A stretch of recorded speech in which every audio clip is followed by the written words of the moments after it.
Masih ada? Tidak ada? Baik, Pak Mulyadi silakan.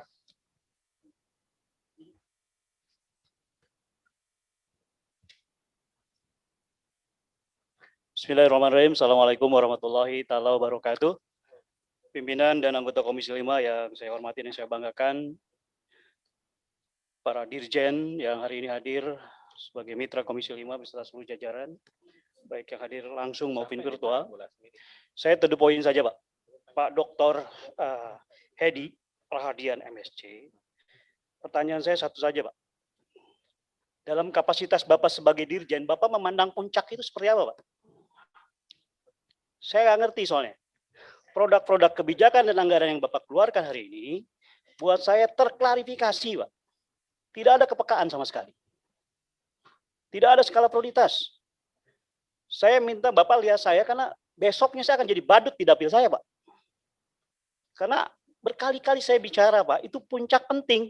Sampai saya mohon izin pimpinan untuk menghadirkan rekan-rekan Komisi 5 di area puncak, Pak.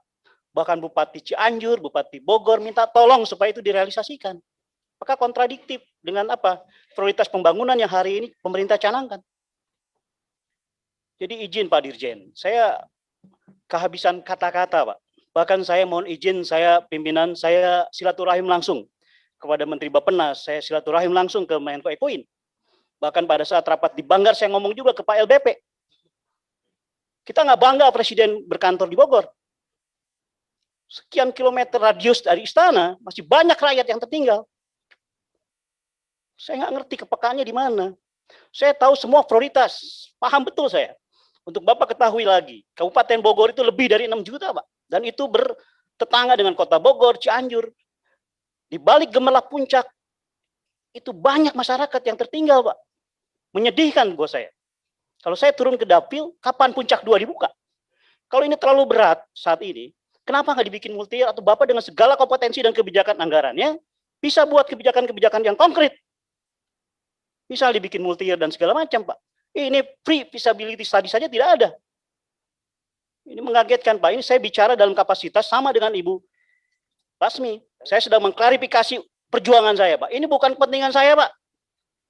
Saya seperti badut di dapil, Pak. Ada 9 anggota DPR RI, dapil Kabupaten Bogor, satu-satunya dapil yang satu kabupaten karena kapasitas penduduk yang begitu besar, saya diminta untuk memperjuangkan itu, Pak. Saya lihat di daftar program pembangunan, minimal ada tulisan pra studi kelayakan gitu untuk menghibur kami, Pak. Enggak ada sama sekali. Jadi pertanyaan saya tadi di awal, Pak, bagaimana Bapak cara memandang puncak dalam kapasitas Bapak sebagai Dirjen Bina Marga? Terima kasih, pimpinan. Terima kasih, Pak Mulyadi. Baik, Pak. Pak Dirjen, mungkin nanti bisa dijelaskan, memang puncak ini udah beberapa kali kita bahas di sini, ya. Dan karena ini statusnya pasti status jalan nasional, ya. Dan tidak ada skema lain untuk bukan jalan nasional gitu. Karena menghubungkan DKI dengan Jawa Barat, ya. Gitu. Itu ini, Pak, menghubungkan nanti Bogor ke Cianjur, Pak. Ya, Bogor Cianjur, ya. Mungkin kami juga sudah didatangi beberapa kali, Pak, kunjungan kerja dan seterusnya. Mungkin nanti bisa dikasih jawaban secara gamblang barangkali soal puncak ini supaya diskusi ini tidak panjang di Komisi 5 ini. Kalaupun tidak dibangun, mungkin ya alasan-alasan apa yang bisa dikeluarkan barangkali ya untuk memberi pemahaman supaya ini tidak jadi perdebatan yang mungkin terlalu lama di sini. Pak Mulyadi, saya pikir juga terkait dengan puncak Cianjur ini tentu bukan otoritas Pak Dirjen juga sendiri, ya Pak, ya. Ini pasti ada Bappenas dan seterusnya. Saya pikir nanti Pak, ini bukan menyalahkan Pak Dirjen semata gitu di sini. Jadi tolong pemahamannya juga. Karena saya tahu ini bukan kapasitas Pak Dirjen ini.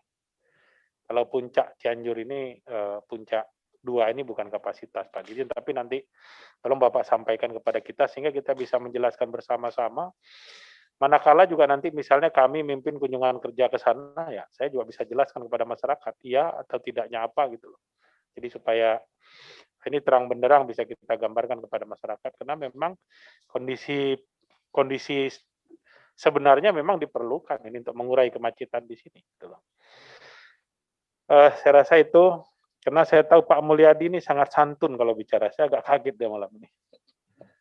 Terkejut saya malam ini, dan saya tidak kepingin di rapat berikutnya melihat Pak Mulyadi seperti ini lagi. Saya Maaf lahir kepingin batin, melihat Pak pimpinan. Mulyadi seperti yang saya kenal dahulu, gitu. Ya, supaya saya bisa menyanyikan lagu Pance Aku Masih Seperti Yang Dulu. Ya Pak Iwan ya. Nah, saya kalau Iwan ketawa terus mulai tenang saya. Ya, baik. Selanjutnya Pak Fauji masih ada?